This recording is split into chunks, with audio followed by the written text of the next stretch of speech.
Welcome, ladies and gentlemen. How you guys doing today? This is Wendell and Steve Rozenberg. Today, what we're going to be doing is we're going to be having a little workshop. So what we're going to do is we're gonna break down a hot deal. We've got a hot property in Atlanta that we can't wait to share with you guys. We're gonna do a deep dive through that. You know, for all of those investors, people that are learning the game. This will be a great way to kind of learn from a professional. How to look at a deal, how to dissect it really quickly and see, if this is something that, fits, really, it really fits and aligns with your goals to help you get where you're trying to go. And then once we break down the deal, then we're gonna talk a little bit about what to do with the deal. When I say what to do with the deal, are you gonna manage it yourself? Are you gonna hire a professional? We're gonna break down the pros and cons. So Steve, take it away. All right, ladies and gentlemen, how's everybody doing today? So what we're going to do is we're going to talk, first we're going to break down the deal as Wendell said, and then we are going to go through, talk about the difference between self-management versus property management and who it's right for, who it's wrong for, and then we'll do a couple Q&As. If anyone has any questions, obviously we'll do our best to answer them, or if we don't know the answers, we'll get back to you. But more importantly, we want to make sure that we get everybody aware of just the differences and realize that it's really, there's no right or wrong way. I don't know if self-management is better or property management is better because it depends on your situation, your goals in life, and what you're doing. And then I'll be able to answer some questions for you as we go. So the goal today is basically to shift your mindset. Understand real estate is easier than it seems. A lot of people, I think, overcomplicate real estate. They kind of talk themselves into why something is or isn't a good deal and location. And I hear all these reasons. In the reality, it's not that difficult. I used to always say, we're not going to the moon here. We're owning a piece of real estate to build wealth. Understand that this is a people business. It's not just four walls and a roof. A lot of people have the misconception that just because you own the property, that you get to do what you want to with that property and make your own decisions. And yes, that's true to a degree, but you are in the people business. And if you don't treat people right and you don't run your business correctly, you will be out of business because this is a free trade society and anybody can go where they want to go if you're not treating them correctly. We're going to talk about, again, dispel the myths about self-management as well as property management. And hopefully everybody walks out of here at least with a strategy of knowing what works for them, or at least maybe go home and think about what works for them over time, because that's really the key to all this, is understanding what works for you. And everybody, has a different strategy, has a different goal in life, and what works for one person is not going to work for the other. So first thing we're going to do is we're going to break down this deal. So we're going to be breaking down deals when we do these and understand which is a good deal, which is a bad deal. Now, these are actually live deals that are out there. And so, we try to take real deals. I don't want to take these pie in the sky deals that don't exist, or that, it's a unicorn and you can never find this deal. I want to make sure that deals that we find are stuff that's actually out there in the market. So Steve, you're saying that if I like this deal, I could take my couple of dollars and I could actually go buy this deal.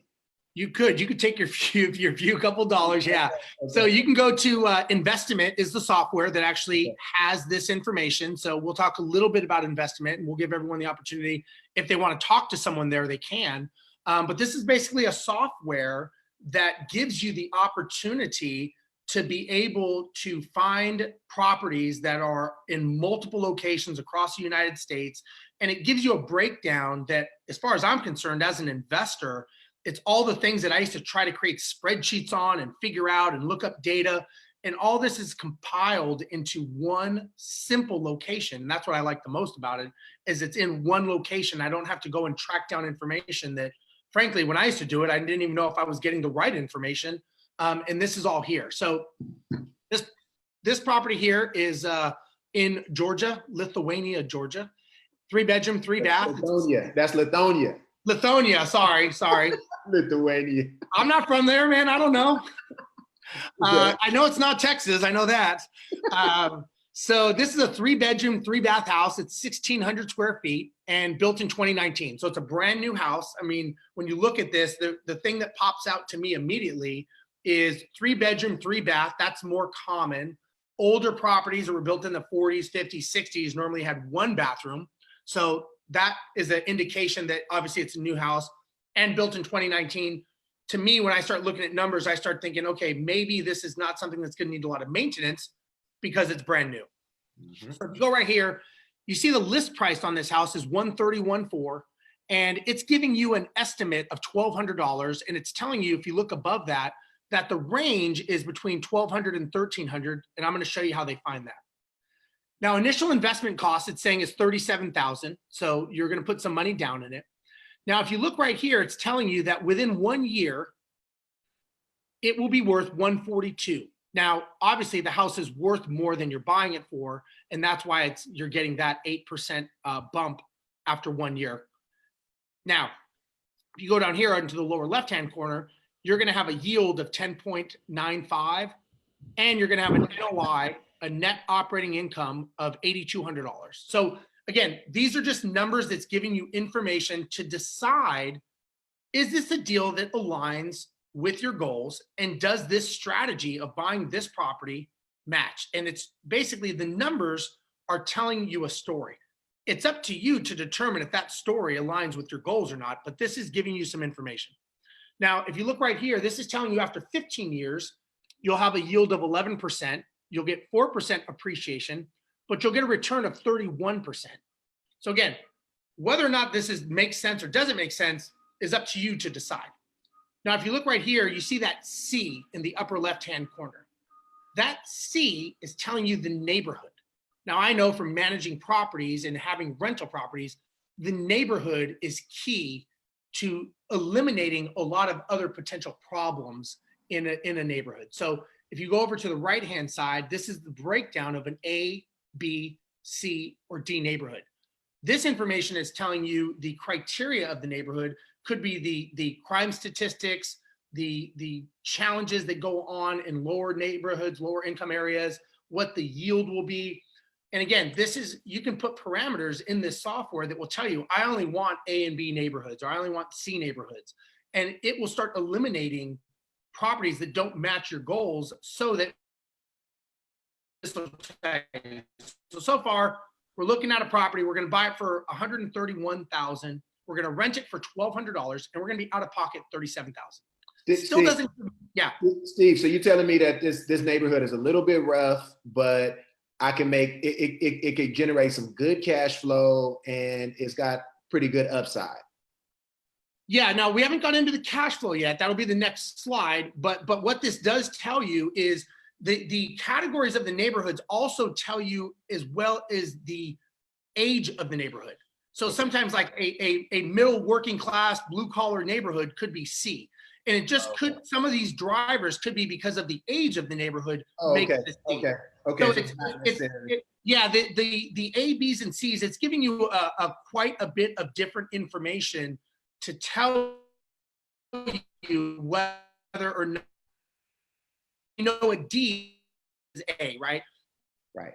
Older neighborhood, maybe with properties that, lower price points, the school districts, those kinds of things are going to be the drivers that tell you that. Okay. I like, what I do like is that it's built in 2019. So, I mean, at least. Yeah, it's a newer property. Yeah, I like that. If you look right here, the first thing we were looking at was the listing details. And now you click on this tab, and this is the financial details. What I like about this is it gives you the ability to slide the rent, as well as if you look to the left, you can slide the purchase price. Now, the one caution I would say, and I've been victim of this personally, is don't make the rent match the numbers you want it to be. Meaning, don't say, well, if I rent it for $1,400, now it makes sense and it's a good deal. This is already telling you historically, this software is telling you what the neighborhood rents for. So it's telling you this is about what you should expect to rent it. If you want to rent it quicker, maybe you drop it a little bit more, but it's taking into account the cycles of year. Maybe it's during summertime where rent is higher, wintertime rents are lower because not as many people move. So again, you want to make sure that you understand what you're looking at and don't put yourself in a bad situation. If you go further to the right, you see there's a down payment of 25%. You can change that number. This is a 30-year mortgage, as well as 4.75. Now, if you look over to the left, it's showing you your projected accumulation of wealth over the term.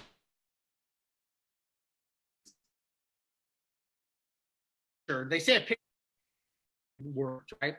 This really tells me a lot of information. This tells me, in this deal in particular, is that if you look at the bottom of this sliding scale, it goes from year 1 to year 30, which is what the mortgage is.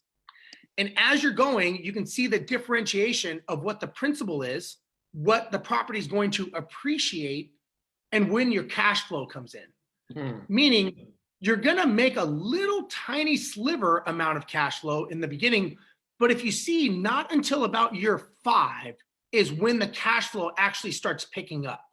Now, if you look over to the left-hand side, it tells you you're going to make $117,000 projected cash flow over the term. But where do you make it? Right.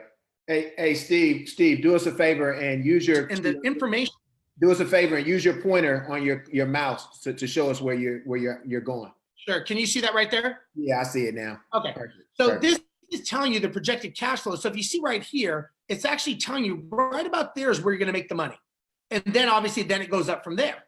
But again, don't buy this deal based on you assuming you're going to make money on year 1, and then it doesn't happen. And then you're like, oh, this doesn't work. I'm not making any money. Well, the numbers are clearly dictating and telling you you're not going to make money on year 1. You're going to make it over the term.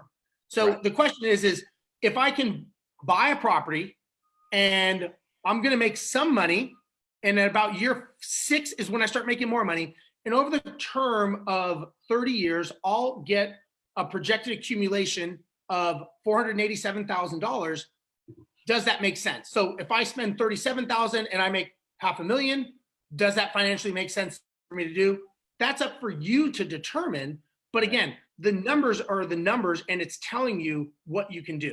Now, there's a lot of other variables here that you can take into account, and you can simulate a crash in the software. You can do a lot of things to decide what it is. But historically, over time, this is telling you what this neighborhood has done and what it will continue to do. And, you can obviously, like I said, you can put all the variables you want. If you see over here on the left-hand side, you have the option to put more filters in. So you can add more filters into this if you want to. Now, if you look right here. Real quick, for everybody that's, watching us on Zoom and that's watching us on Facebook Live, please feel free to enter questions. I mean, this is, we're breaking down the deal, but, this is interactive. Let us know your thoughts. If you think something, you want a little bit more clarity, please feel free to enter your questions. Go ahead. Yeah. So if you look right here, the rent's $1,200. Now it just breaks down the financials. Your loan payment's going to be $514. It's showing your property taxes, it's showing your insurance, and then it's showing your management fee, and then it's showing you're going to make $310 a month in cash flow. So if you look over on the right-hand side here, again, projected price of $131, projected rent of $1,200, and it's a 0.91 ratio. You always hear the 1% rule. So this is obviously pretty. Obviously, if you change the numbers and say, well, I want 1%, then you work it backwards and say, okay, what do I need that purchase price to be to get the 1%? And so that's how you can change it. But now the assumptions are it's going to get inflation of 2.5. You're going to get a rental growth from year 1 to year 5 of 2%. And then you're going to get more appreciation after that of 8%.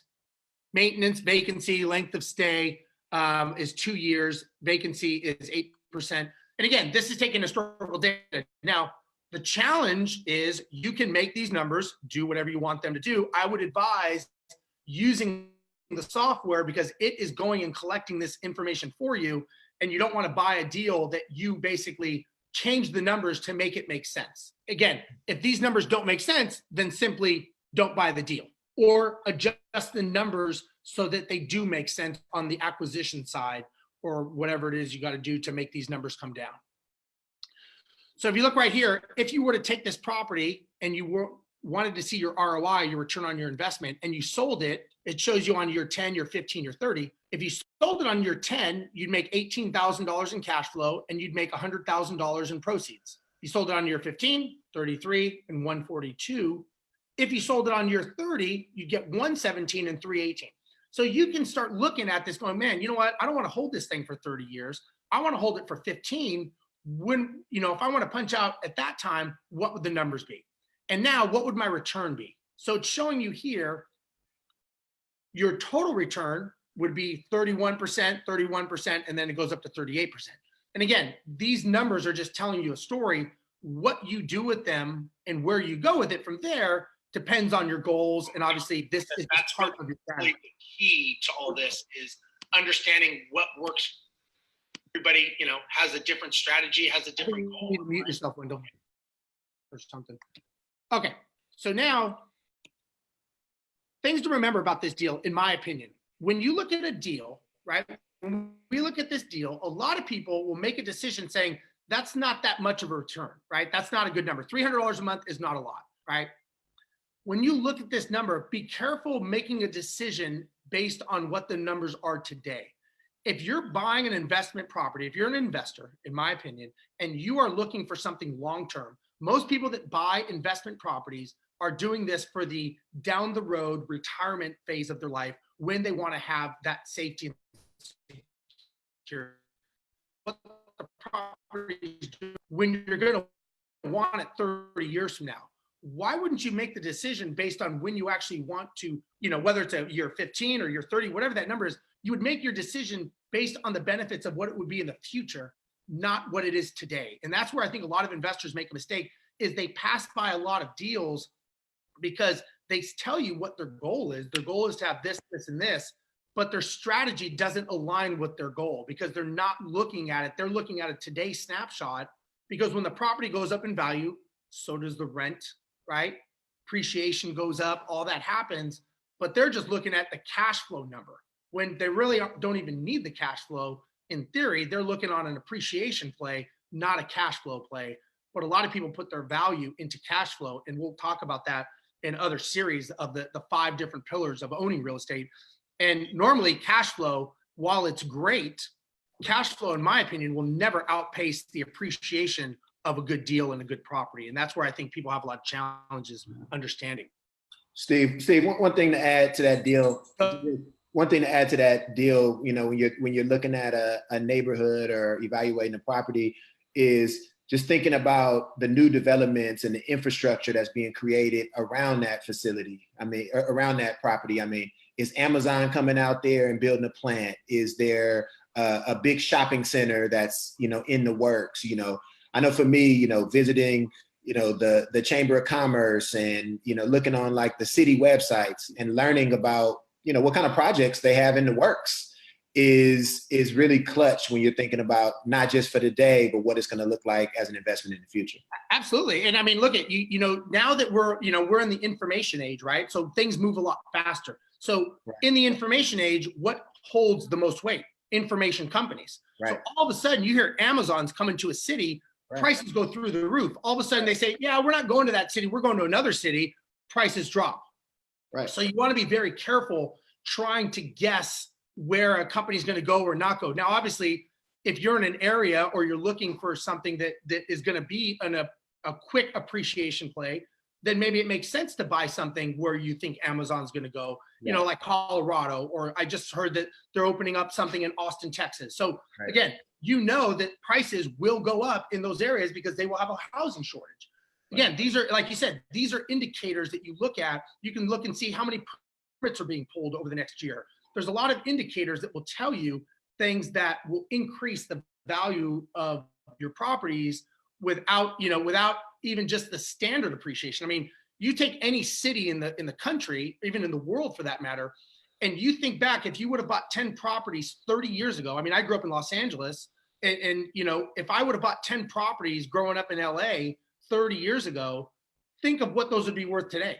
It's 30 years. It's 30 years from now, right? So you buy a property today, 30 years from now, what would those properties be worth? Any town you're in.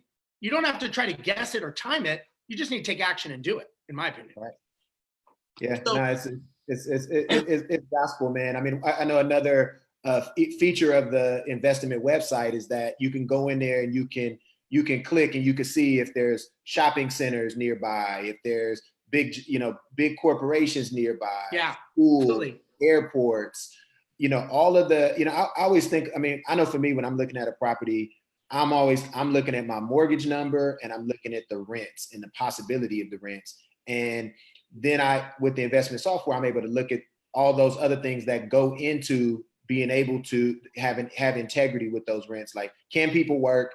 Can people go to a restaurant? Do they have the infrastructure for people to live and sustain themselves in that area for an extended period of time? Absolutely. And that's the thing. A lot of people, again, that software, like I remember trying to do this on my own, looking up, criminal records and looking up historical data. I mean, we didn't even show it, but that investment, it shows you how many people in that neighborhood, the actual subdivision, are homeowners and how many are white collar employees, how many are blue collar employees.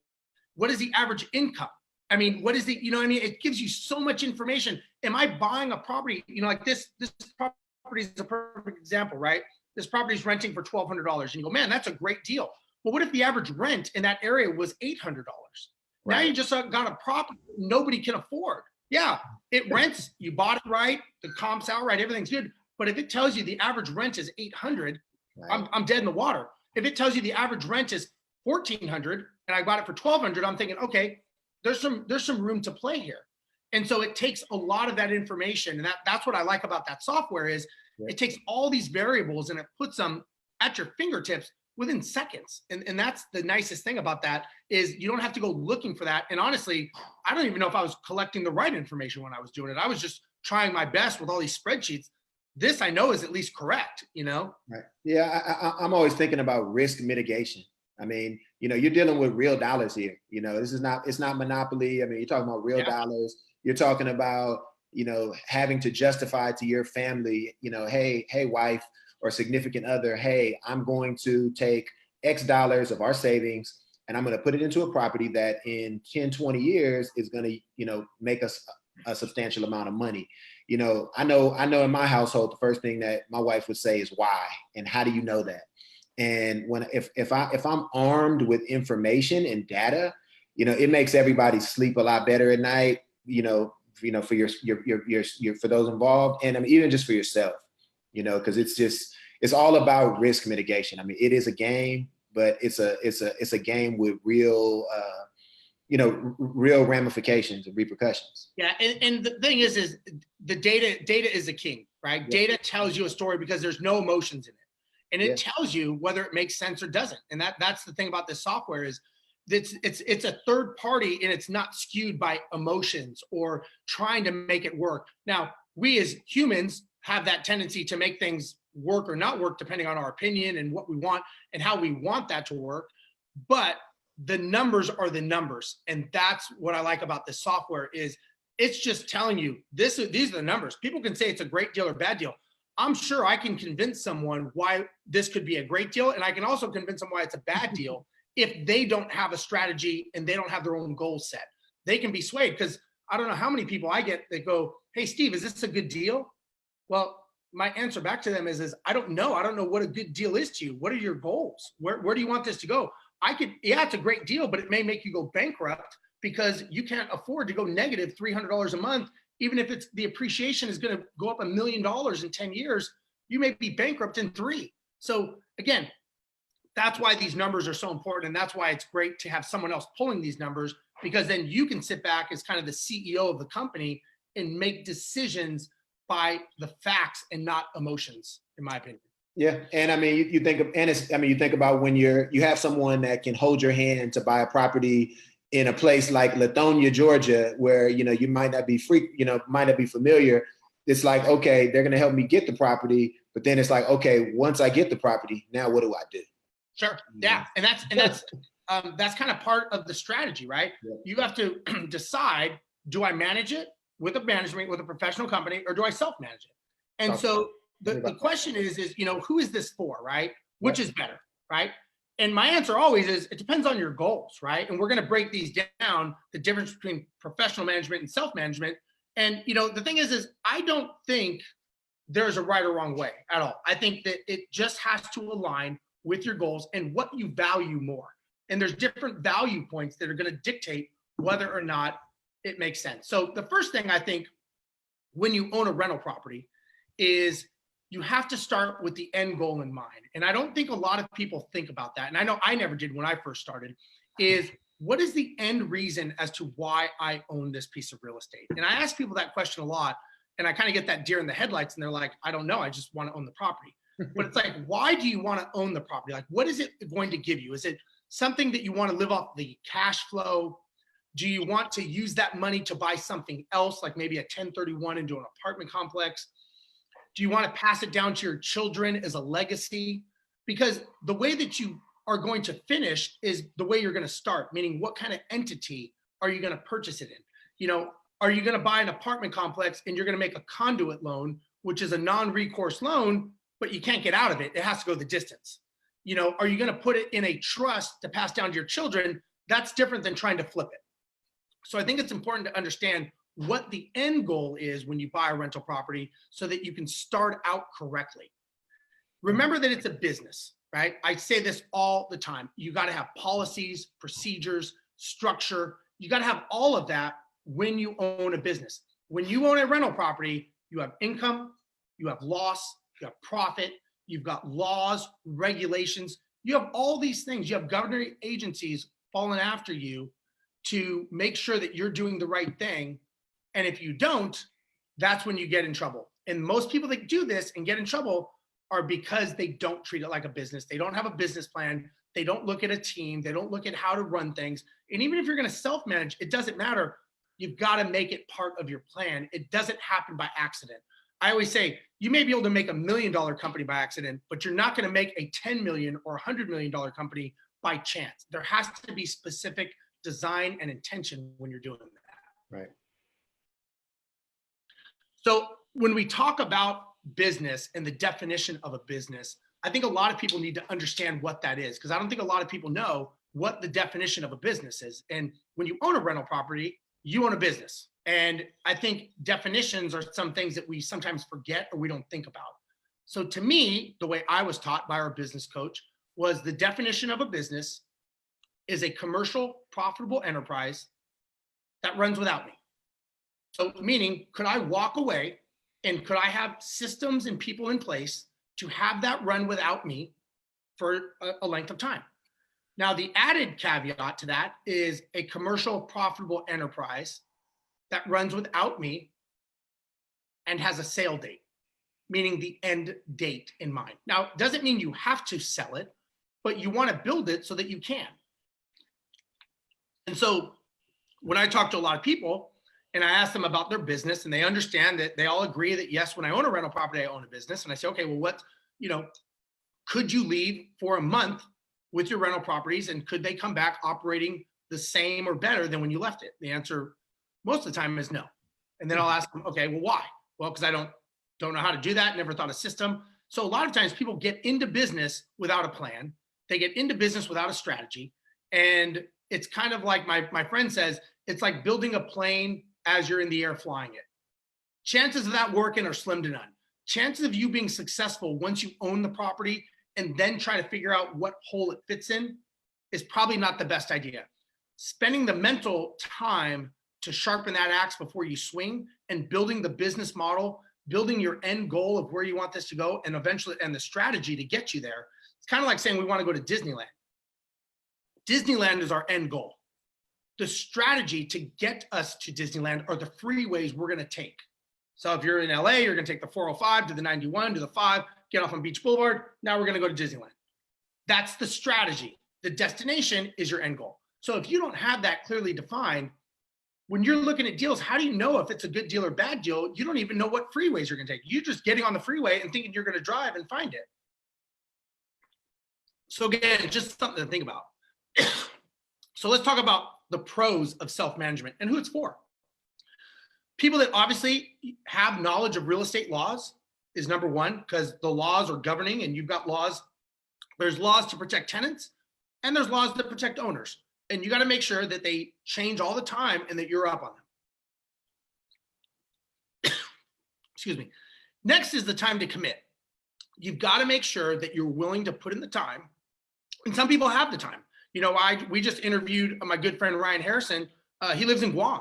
He self-manages 5 properties in Houston. He can do that. He has the time, he has the systems, and he's able to put that in. And he says, it takes him maybe 10, 14 hours a week, and he's good. Now, he doesn't have a regular 9-to-5 job, because he's an airline pilot. But if you have a regular 9-to-5 job, you have to ask yourself, can you commit the time? Sometimes a lot of people have the belief that if I want something done well, I'll do it myself. And if that's your belief, that's fine. A lot of times we have that heroitis that we think we can do it the best and no one can do it as good as us. Get out of my way. Let me show you how it's done. And that's fine. But understand that you're always going to be the person that does it. And quite honestly, you may become the bottleneck in the growth of your business model. You may want to manage it however you want. You may want to be able to treat the tenants the way you want and maybe go the extra length and make sure that they're taken care of and go to the property and give incentives to the renters and do things that maybe a larger management company can't do. You may want to personally collect the rent from them. You may want to bring them a Christmas gift. Whatever it is you want, you may want something that is not a scalable model for, 20, 30, 100, 1,000 properties, and you want it done that way. You may also say, I want the rent collected on the 5th of the month as opposed to the 1st of the month, and you want it that way. And because of that, you're kind of a one-off, and that may not be something that a larger scale management company could do.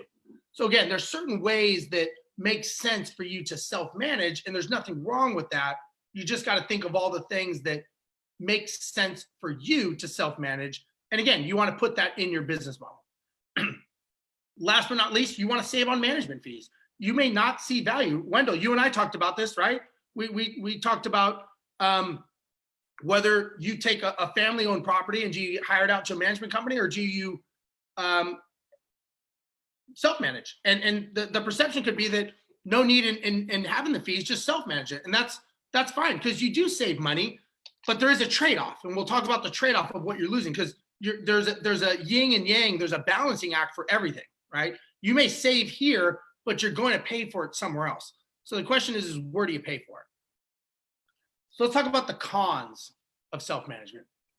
Well, first of all, it's adult daycare. I can tell you from Empire Industries, and we manage almost 1,000 properties, you're dealing with people's problems, and you have to become almost a counselor to a lot of people and understand that you have to be very empathetic to their problems, and you got to deal with their problems, and you've got to make sure that you are talking to them.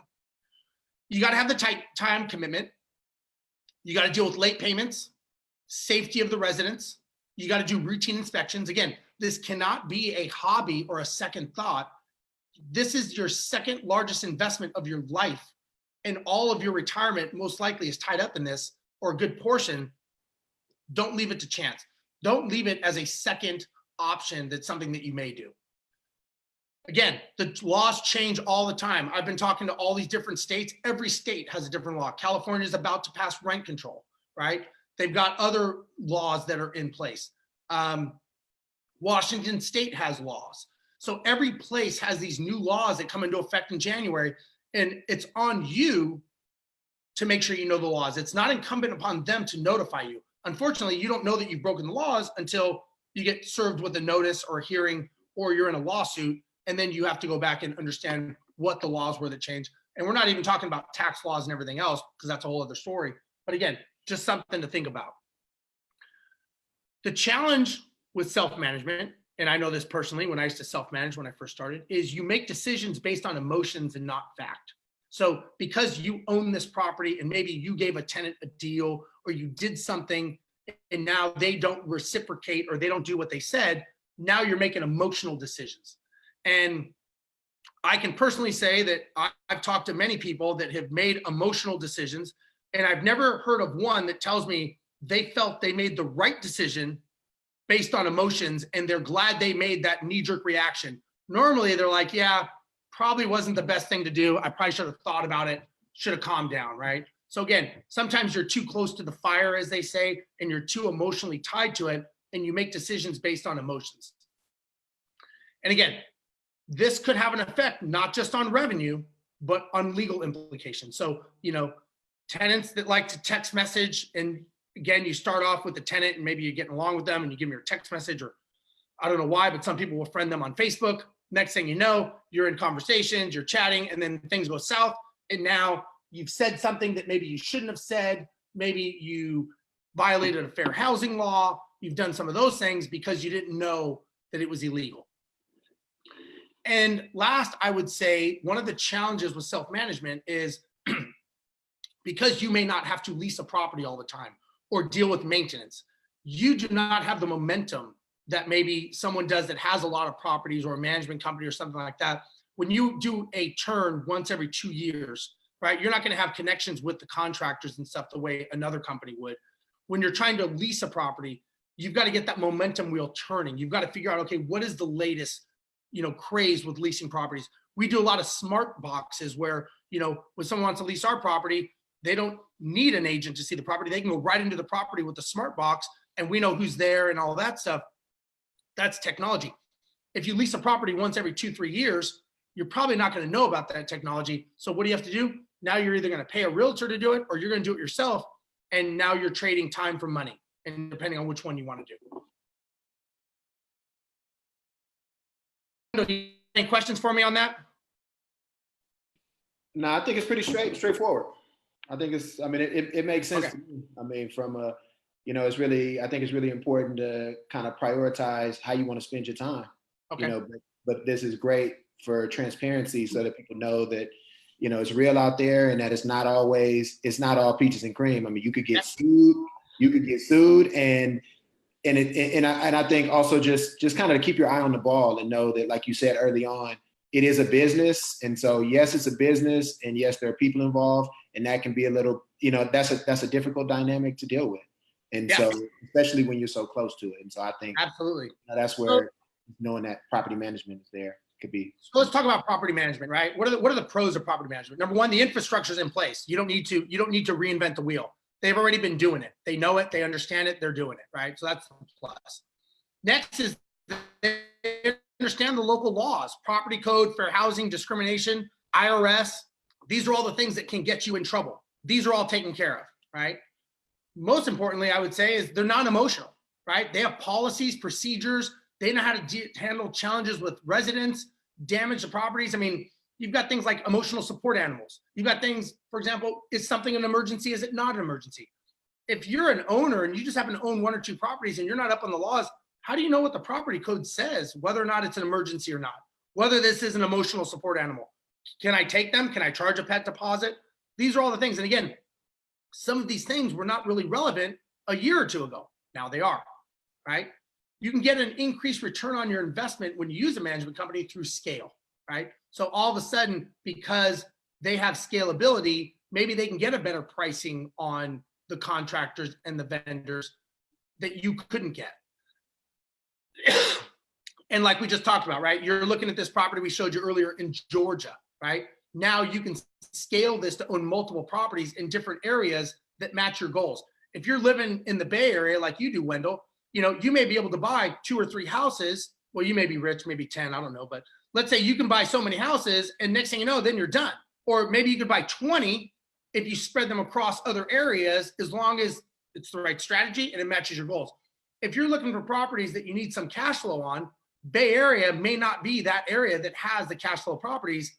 Those are more appreciation properties. So at first, you may have to re-strategize. And what's nice is when you get a management company, you can scale, right? You can use leverage. And the property management company basically is leverage. Again, you can get volume discounting. And this all depends on the company you deal with, right? There's some companies that don't give volume discounting. That's just on who you're doing business with. That's like buying Ford or Chevy or Hyundai. That, to me, just depends on the business model of who you're working with. The market, this is huge, right? You may have a property that maybe one time when you leased it 2 years ago, it was right in the heat of summertime and it was prime time.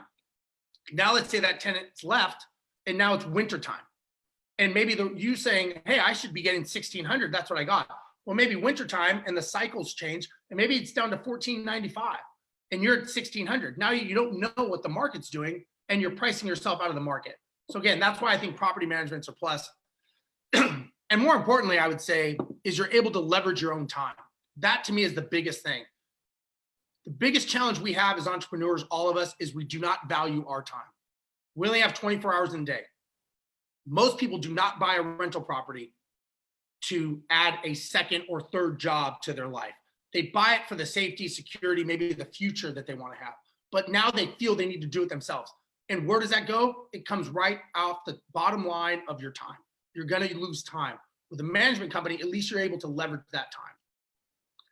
And it allows you to be a CEO of the company and not just an operator. So you can look at things from a bird's eye perspective as the CEO, make smart decisions, buy more properties, look at things like the numbers, and not worry about the, in the weeds type decisions of if the yard is cut or not cut or things like that. The cons of property management, right? There are cons. What are they? Number one, your business model may not align with theirs. So they may say, we do it this way, and you may want to do it that way, or maybe down the road, you find out they don't have a business model. You may have done all your homework and they don't align. So that's a challenge with the management company. There are some companies that only look out for profit on their side. They don't care if you make money or not. And again, it's so important to me, these type of things, to have expectation meetings with the company before you even start doing business with them. Find out, what is their business model? What is their way of looking at profit? These are things you should ask before you hire them, not find out after you've hired them and now you're going down the path. Some aren't honest. Just like any business, there's some people that are unscrupulous. Some people upcharge on top of their maintenance, right? They say, we put 5% on. And they may have justification for that. But again, something you want to think about and you want to know, are you okay with that? If you're not, then probably shouldn't hire that company. Collect extra money from residents, right? Maybe they add on fees, which is legal and they can do, but may not align with what you want. Maybe you don't want your tenants to be charged extra fees, and they do. You're not going to change a company from how they operate, again, but it's a challenge and it's a perception problem. And normally the fees are a percentage of rent collected. So sometimes you have a very nice house, you may be charging and paying more in rental fees and management fees. And again, it's just something to think about. That's part of the business model. If you don't calculate this into the purchase, like many people don't, they look at it as a loss. They think, I'm losing money on this rental property because now I got to pay you a management fee. That's not really true, because you're trading, again, I think you're trading time for leverage. But if you don't factor that into the acquisition of the property, and now it's a secondary thought, then you may be looking at this as a cost and not an investment in your time. So the perception is that it's a loss. I don't really agree with that, because I know there's much better things that I would do than go to my rental properties and collect rent and deal with ACs and other issues. But again, it's all a matter of you not seeing the value. And if you don't, that's fine, but make sure you understand that. So the difference between a landlord and an investor, and this I think is very, very important. I talked about is the landlord is the person that wants to do it themselves, right? They want to make sure that they're in the heat of battle. They're talking to the tenants. They're telling them, hey, when you flush the toilet, you got to jiggle the handle. I'm not replacing it. I've done it for 20 years. You can do it for 20 years. They want to be in the heat of battle. And there's nothing wrong with that. But I think the biggest challenge is they're losing time, right? They're losing time on this. And the average investor owns 3 to 5 properties. So they're not living off of their cash flow of their rentals. They're normally a secondary. So now they're doing it on their breaks, on their weekends, on their nights, after their regular 9 to 5 job. The investor has a different mindset. The mindset of the investor is they are looking at the team. They've got realtors, title companies, mortgage, hard money, contractors, property management companies. They have a team of people. Those team of people give them, the investor, the information. The investor makes a decision. Investor sits behind a desk and uses their pen. The landlord drives around and uses their car and maybe their Home Depot card to get stuff done. So to me, I think that's the difference. The investor model is scalable, and it's a way to leverage time. Now, yes, you are paying those people, so you're going to cut some costs in that. However, you are not losing your time in theory. Landlord is the other way. Yes, you're making more money, but you're offsetting that with time. And I don't think there's a right or wrong way. Just don't think that you're going to be an investor and do all this on yourself and have all this free time, because it's not going to exist. The reality is 1 out of 3 landlords are in a lawsuit every year. Normally it's for breaking some legal law like eviction, fair housing discrimination, Fair Credit Act, or property code. So again, I think this shows that if you are not prepared and you're not doing your education to run it like a business, these are the things that happen. And you got to make sure that you don't get into those 1 of 3. And the way to do that is by educating yourself, doing like you're doing here, being engaged in our Facebook group, doing other stuff, reading, educating, bigger pockets, all that stuff. Educate yourself. Take the time. This is very serious, and you want to make sure you're doing what you do, not to get sued, or even there are some people that get thrown in jail, depending on how severe they do. So things to think about when you do have a property and a rental, placing qualified tenants, make sure you're doing proper background checks. Make sure that you're denying applicants, and when you do, you're sending them the proper paperwork. Make sure that you have written policies of qualifications of what you will and will not accept, and it's written down, most importantly, and followed. Make sure you're doing inspections, and make sure you know who is responsible for certain things when you're doing the inspections. Make sure maintenance, that you're not making the house unsafe or uninhabitable. Make sure that if something needs to be done, it's not just your opinion. What does the law say? Because the law is ultimately what dictates it. I would recommend if you're using vendors and you're doing it on your own, make sure they're licensed and insured. Don't just use the chuck in a truck kind of guy, because that's normally what either ends up costing you more money, or if something should happen to them and there's a lawsuit and you hired someone that was not insured or licensed to do a licensed job, it's going to come back on you. So make sure that's happening. Make sure you know when you're evicting a tenant, how to do it, when to do it, what the process and procedure is to do an eviction. There's a lot of things that go on when evicting a tenant. It's not that it's complicated, but there is a proper procedure to do it. A lot of people don't do it correctly, and they end up getting in trouble because they don't know how to do it. Maybe they take some money from the tenant during the eviction process, and they don't realize that that wipes out the whole eviction process, and you got to start over, right? I've seen people get restraining orders because they go and have a yelling match with the tenant at the property because they want their money. And now they get a restraining order against them and they own the house. Again, not a business, not professional, and they don't know how it works. Understanding that if you accept late fees during the eviction process, you're breaking the contract of the eviction. And also, if you don't take late fees and your lease agreement says it on a normal basis and you don't collect late fees, technically you could be construed as violating the lease agreement first, not the tenant. So I always tell people, if your lease agreement says that you're going to collect a certain amount of money, you don't really have the option to not collect that. You have to collect that money. Know about service animals. Though that is a big hot topic right now, and you got to make sure you understand the difference between a service animal and a therapy pet. So here's some things, just questions ask a management company. How long have they been in business? Are they part of NARPM? Do they have a guarantee? How many evictions do they do a month? How long do properties usually stay vacant before they're leased? How do they screen and do they accept people who have evictions? How do they handle maintenance requests? What's the minimum charge for a maintenance visit? What do they do when a resident doesn't pay rent? And how do they intend to market the property? These are some common questions. If you ask the property management company these questions and they can't answer it, I would say they may not be a company that knows their numbers and may not be a fit for you if you want to know these numbers. And again, there may be other things that you want to know. This here is a good start to make sure that at least you're getting someone that's part of a professional organization and they treat themselves as professionals because they know their numbers. So as we finish up here, I think the vital things you need to have is a business model, policies and procedures that are followed. Whether you have one home or you have 50, you own a business and you've got to treat it that way. And your business is your rental properties. So in case you missed it, Mind is operating in 16 markets and growing fast. Again, to me, this is opportunity. If I'm in the Bay Area or Pacific Northwest or California and I can't afford anything there, maybe it makes sense to own something in Texas or Lithonia, Georgia, or other places that Mind may be. And again, this is giving you continuity of having the same type of company on scale. Very soon, we'll be in much more markets and across the whole country. But again, these are the markets we're in right now. And Wendell, I'll let you talk about the next steps if you like.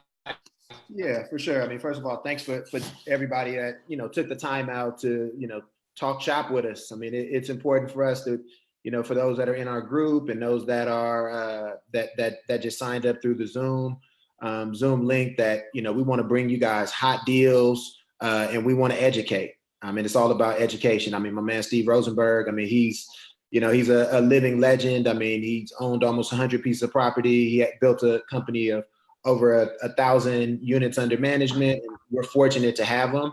And, for us, it's all about just sharing that knowledge with you guys because, it's all, what we just discussed. It is a business. We want you guys to treat it as so. And we want to educate, we want to inform and arm you with knowledge so that, you guys don't make some of the same mistakes that we've made. And I mean, for us, it's all about, for us, what it all boils down to is taking action. I mean, you can have all the information in the world, but if you're afraid to actually do it, then it's really all for naught. I mean, I'm just going to give you guys some personal experience for myself. I mean, for me, me and Steve working on different ends of the spectrum. He's kind of built up a portfolio, and me, I'm early on. I have aspirations of having over 100 units and all of that kind of stuff. And Steve told me, he said, "Hey man, Wendell, before you can start buying units, you need to buy a house. You need to buy yourself, you and your family, a home." And I said to myself, okay, and I worked it backwards. When I put my strategy together and organized it according to my goals, my goal is to have 100 units. But before I can start buying units, I need to buy a house first to kind of secure home base. And, I did that. I'm in the process of buying my own home. I took that next step. And I say that because everyone has their own personal next step. And, for us as a company, we want to be there to really hold your hand. And so what we're offering everybody that is attending this webinar or workshop is the opportunity to speak with a professional. So if you're looking to buy a piece of property, whether it be your first or your fifth piece of property, we have investment experts that can help you, source and locate a property like Lithonia, Georgia, regardless of where you are. Whether you're looking to manage your units more effectively, like Steve just said, we have a footprint in over 16 markets, and our goal is to be in every investable market nationwide. So we can help you with that. And if you happen to be a real estate agent or broker, we have an awesome program for real estate agents and brokers. So, you guys see that link right there, mind.co/mastermind-meeting. We have, professionals right there. You can book a meeting right there on the spot. And, I mean, and one last thing about Steve. I mean, he's a wealth of knowledge and he's very humble, but he didn't tell you guys that he's actually the author of a book, Building an Empire, Failing Our Way to Millions. I actually had the chance to read the book on one of our road trips. It's an awesome read. What we're going to do for everybody that's listening, for those that are serious about what they're doing and are willing to take that next step, for everyone that takes that next step, goes on there, mind.co/mastermind-meeting, and actually books a meeting with an expert, we're going to personally send you guys a signed copy of Steve's book. So, and trust me, you'll enjoy it, I'm sure, as much as I did. It's interesting that, it's funny you say that, because in that book, I talk about my days of self-managing. I think Pete and I had like 30, 35 properties. And we talk about all the challenges that we ran through and then creating a management company. So there's some good takeaways from that book that people can get and understand. And again, if I can help people avoid the mistakes I've made, more power to them, That's what it's all about. I mean, that's what it's all about. I mean, and for us, I mean, for those out there that are watching through our Zoom, join we also have a Facebook group, the Mastermind Real Estate Investment Club. We have a podcast, the Mindful Investor Podcast Show. So, really whatever you're into, we've got something on those different platforms to just continue and further that education. So whenever you guys are ready, it might not be today, it might be in 6 months, we'll be here for you. We can hold your hand as you take that next step. And I mean, and even if you decide to use someone else, it's okay. Like, what we know is that the goodwill, it always finds a way to come back to us all. So, we're okay with that. We're investors, and so we're all peers. So we want to just help you guys out. So anything to close us with, Steve? No, I mean, if people want to know, I mean, the Facebook group is great because there's people in there engaging, having conversations, and, people have questions, they can chat with me and they can send messages, and, that's what we're about, right? It's all about communication. So, as people watch this over time and they have questions as they go, we'll probably archive these somewhere, these videos, and we're going to be doing these I believe every other week. Is that right? We're going to be doing different topics. Yeah, we'll do it bi-weekly. I think it's good. I mean, bi-weekly is good. Yeah, So sounds good. yeah, we'll constantly bring you guys hot deals. So, you know, and like I said, these aren't just fictitious deals. These are deals. I mean, you guys could actually go and buy that property in Lithonia right now. It looked like a hell of a deal. I might try to grab it myself. But yeah, so that's all we have for you guys today. Enjoy the rest of your week, and you know, look forward to the next workshop. Signing off. Wendell. Take care. Bye-bye. Bye-bye.